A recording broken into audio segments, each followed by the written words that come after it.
यार बुक्स तो हम सभी पढ़ते हैं, लेकिन ऐसा क्या कारण है कि सिलेक्शन होने वाले बंदे मुट्ठी भर होते हैं और बाहर होने वाले बंदे पोट भर होते हैं, लाखों की संख्या में बाहर होते हैं एग्जाम में। रीजन क्या है? कुछ तो रीजन है ना। इसका रीजन है अच्छी बुक्स का सिलेक्शन। क्योंकि सेलेक्ट होने वाले बंदों को अपना फंडा क्लियर होता है और वो अच्छी बुक्स से ही पढ़ते हैं। मार्केट में जिन बुक्स की भीड़ होती है वो उनकी तरफ देखते तक नहीं है। लेकिन सबसे बड़ी जो प्रॉब्लम आती है वो ये आती है कि हम अच्छी बुक का सिलेक्शन करें कैसे। आपने देखा होगा यूट्यूब पे काफी सारे वीडियोस हैं, उनको देख करके हम लोग पढ़ाई करते हैं, कोचिंग्स में जाते हैं। ये दोनों ही चीजें आपके सिलेक्शन के गारंटर नहीं हो सकते। हाँ, आपके लिए सहायक सिद्ध हो सकते हैं, लेकिन आपके सिलेक्शन के गारंटर जो होते हैं वो केवल अच्छी बुक्स ही हो सकती हैं। अब बात यह आती है कि वो लोग तो कौन सी किताबें पढ़ते हैं जो सिलेक्ट होते हैं, और आप कौन सी किताबें नहीं पढ़ते हैं जिनकी वजह से आप अच्छा पढ़ने के बाद, अच्छा टाइम देने के बाद भी सिलेक्ट नहीं हो पाते।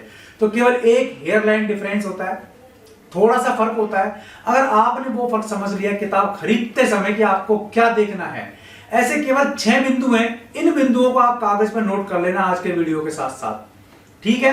तो ये आपकी लाइफ की दिशा बदल देगा और सिलेक्शन की गारंटी मैं आपको देता हूं, ठीक है? तो ये 6 बिंदु देख करके आप मार्केट में किताब खरीदना। अगर ये 6 चीजें आपको किसी किताब में नहीं मिले तो आपको वो किताब नहीं खरीदनी है, चाहे वो दुनिया का कितना ही धुरंधर पब्लिकेशन हाउस हो या कितना ही धुरंधर लेखक हो, ठीक है? तो यही आपको डिटेल इस वीडियो में बताऊंगा। वीडियो पसंद आए तो लाइक और शेयर जरूर कर दीजिएगा। चैनल को अभी सब्सक्राइब कर लीजिए, काफी इंपॉर्टेंट चीज आपको बताने जा रहा हूं। स्वागत है आपका यूट्यूब चैनल कंपटीशन बॉस पर। मैं हूं आपका दोस्त नीतीश। तो यहां बात कर रहे हैं कि किताबें खरीदते समय जो बंदे सेलेक्ट होते हैं वो क्या चीजें देखते हैं और हम लोग क्या चीजें मिस करते हैं या किस तरीके से किताब खरीदते हैं, ये सबसे बड़ी प्रॉब्लम है। अच्छी किताबों का लिंक भी आपको वीडियो के डिस्क्रिप्शन में दिया हुआ है, वहां से आप ले सकते हैं। और इसमें वीडियो में भी आपको बताऊंगा कि अच्छी किताब किस तरीके से आप ले, किस तरीके से आप परचेज करें। सबसे पहला जो सबसे इंपॉर्टेंट बिंदु है कि अच्छी किताब में क्या होना चाहिए, तो यह आपने सीख लिया तो आप कभी नहीं ठगाओगे और सेलेक्ट होकर जाओगे, ये हम आपको बता देते हैं। तो सबसे पहला जो है बिंदु वो ये है कि आप जब भी बुक खरीदने जाएं लेटेस्ट एडिशन ही देख करके लें। अब जब हम किताब खरीदते हैं तो लेटेस्ट एडिशन कैसे देखते हैं? हम देख लेते हैं फ्रंट पेज की, अच्छा 2021 दिसंबर 2021 नवंबर 2021 ओके हो गया लेटेस्ट एडिशन, है ना? कुछ पब्लिकेशंस क्या करते हैं, केवल फ्रंट पेज बदल देते हैं। कुछ पब्लिकेशन क्या करते हैं, नया सिलेबस लगा करके मैटर पुराना जोड़ देते हैं।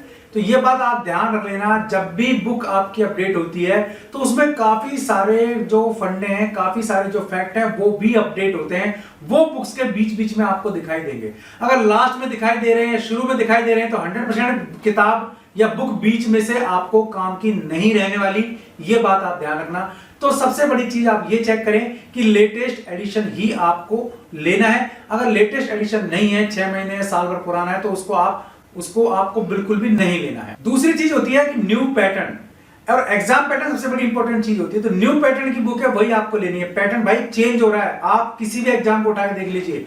अभी पीएससी एग्जाम होके चुका है, बिहार वाला एग्जाम होके चुका है, राजस्थान में व्याख्याता भर्ती होके चुकी है, रीट एग्जाम होके चुका है, इसके अलावा कॉलेज लेक्चरर भर्ती होके चुकी है। तो जो कॉन्सेप्ट वाले क्वेश्चंस है ना वो ज्यादा आ रहे हैं। तो बुक में एक बार देख लेना ढंग से इन चीजों को कि लेटेस्ट टेक्नोलॉजी से बनी हुई, लेटेस्ट टेक्निक से बनी किताब होनी चाहिए। अब टेक्निक आप सोचेंगे किताब में तो लिखा हुआ है, टेक्निक क्या होती है भाई? किताब में लिखने का तरीका ही एक टेक्निक से लिखा जाता है। आप किसी बिंदु को कैसे पढ़ेंगे और उस पढ़ने के बाद आपके दिमाग में कितना याद रहेगा, ये किताब की टेक्निक होती है। काफी सारी किताबें जो आपको पहले व्याख्या देती हैं, फिर उससे संबंधित क्वेश्चंस देती हैं, फिर पीछे आपको रिवाइज करवाती हैं, फिर आपको अभ्यास के लिए उसी टॉपिक का प्रैक्टिस सेट भी देती है। तो ये एक वैज्ञानिक पैटर्न है किताब को लिखने का। तो ये पैटर्न अगर आपको नहीं मिलता है तो वो बुक भी आपको रिजेक्ट ही करनी है। तो समझ गए होंगे, न्यू पैटर्न और न्यू सिलेबस वाली किताब ही आपको लेकर के पढ़नी है। इसके अलावा सारी किताबों को आपको रिजेक्ट करना है।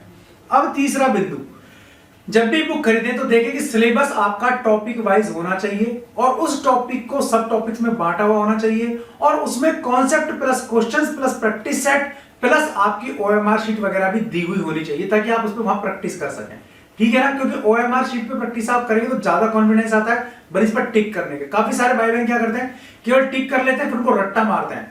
तो रटत विद्या काम नहीं आने वाली। उसका रीजन मैं आपको बता चुका कि एग्जाम में अब जो क्वेश्चंस आ रहे हैं वो कॉन्सेप्ट बेस आ रहे हैं। आपने देखा होगा कि जैसे यूपी टेट की बात कर ले, पेडागोजी किताब शुरू में इतनी सी पतली सी हुआ करती थी। जो लोग पुराने हैं, लगातार एग्जाम देते रहते हैं, उनको मालूम होगा। और अब किताबों की साइज इतना मोटा हो गया है, ऐसा क्यों हो रहा है? उसका रीजन यही है कि टेक्निक्स बदलती जा रही हैं किताबें लिखने की और किताबों को पढ़ने की और एग्जाम में आने वाले पैटर्न की, इसीलिए किताबों का साइज मोटा होता जा रहा है और उसमें पैटर्न भी चेंज होता जा रहा है। तो न्यू पैटर्न आपको देखना है। अब एक इंपॉर्टेंट चीज, जब भी आप किताबें खरीदे, मैक्सिमम किताब में आपको मिलेंगे ओल्ड पेपर्स, यानी कि सोल्ड पेपर, पुराने जो पेपर हो चुके हैं वो। तो ये जरूरी है आप देख ले किताब खरीदते समय कि पिछले 5-7 साल के उसमें जो पुराने पेपर्स हो चुके हैं वो सॉल्व पेपर हैं कि नहीं है। अब सॉल्व पेपर में भी काफी सारी बुक्स क्या कर देती हैं, केवल ये देती है भाई इसका आंसर ये है, तो आप ये देख लेना कि उस बुक में सॉल्यूशन के साथ साथ उसका डिटेल भी आपको मिलना चाहिए कि इसका उत्तर ये था तो ये सही क्यों था, बाकी गलत क्यों थे। क्योंकि ये चीज पता होना कि सही है वो तो ठीक है, लेकिन जब तक ये पता नहीं होगा कि बाकी गलत क्यों है तब तक आपको कंफ्यूजन रहेगा।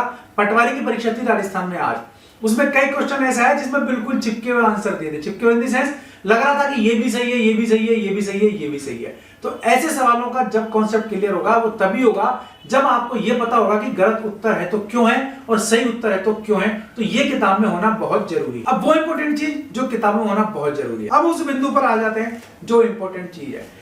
2 चीजें और ध्यान रखना, प्रैक्टिस सेट के साथ साथ बुक में प्रैक्टिस सेट होना बहुत जरूरी है। मैंने आपको बता दिया था बिना प्रैक्टिस सेट कोई भी बुक बेकार हो जाएगी। लेकिन सबसे इंपॉर्टेंट चीज, आजकल क्या होता है कि किताबें जल्दबाजी में निकाल देते हैं, काफी नए नए पब्लिकेशंस आते हैं तो उसमें 2 गड़बड़ियां होती हैं। एक तो फैक्ट काफी गड़बड़ हो जाते हैं, दूसरे अशुद्धियां बहुत रहती हैं। अब मान लीजिए आप लैंग्वेज की किताब खरीद रहे हैं, संस्कृत, हिंदी, इंग्लिश, उर्दू जैसी किताबें खरीद रहे हैं और उनमें मान लीजिए अशुद्धियां हैं, तो वो किताब कचरे में फेंक देना, उस किताब को कोई भी यूज नहीं करना है। किताबों की इज्जत पढ़ने से होती है, उनको सिरके लगाने से इस तरह से नहीं होती। तो किताब पढ़ने लायक होनी चाहिए, ये बात आपको विशेष याद रखना है। अशुद्धि जिस किताब में है तो उसको तो बिल्कुल कचरे के डिब्बे में ही डाल देना है, देखना ही नहीं है, ना ही किसी को सजेस्ट करना है। दूसरी बात आती है फैक्ट शीट। तो फैक्ट आपको देखना है किताब में, अगर फैक्ट अच्छे हैं तो वेरी इंपॉर्टेंट किताब आपके लिए, फैक्ट में गड़बड़ है तो वो किताब भी आपके लिए यूजफुल नहीं है। तो आप ये जरूर देख लेना कि इस हिसाब से आपको किताब लेनी है और इस हिसाब से आपको आगे बढ़ना है। और एक चीज और आ रही थी कि यूपी टेट का 10% जुड़ेगा क्या, तो अभी ऐसी कोई भी इंफॉर्मेशन मुझे नहीं है, होगी तो उसका डिटेल सही तरीके से एनालिटिक करके आपको बता दूंगा। राजस्थान में जरूर है कि रीट का जो है 90% होता है और एकेडमिक का 10% होता है। तो अभी ऐसा यूपी टेट या सी टेट के साथ तो नहीं है। हाँ, लाइफ टाइम वैलिडिटी जरूर हो गई सर्टिफिकेट की, ये 2 चेंजेस आए थे। चलिए, अगर वीडियो पसंद आया तो लाइक और शेयर जरूर कर दीजिएगा। चैनल पसंद आया सब्सक्राइब अभी कर लीजिएगा। अगर बेल आइकन दबा देंगे आप तो वीडियोस के नोटिफिकेशन आपको मिलते रहेंगे। आज के लिए इस वीडियो में इतना ही, ऐसे किसी वीडियो में फिर मिलूंगा, तब तक के लिए नमस्कार।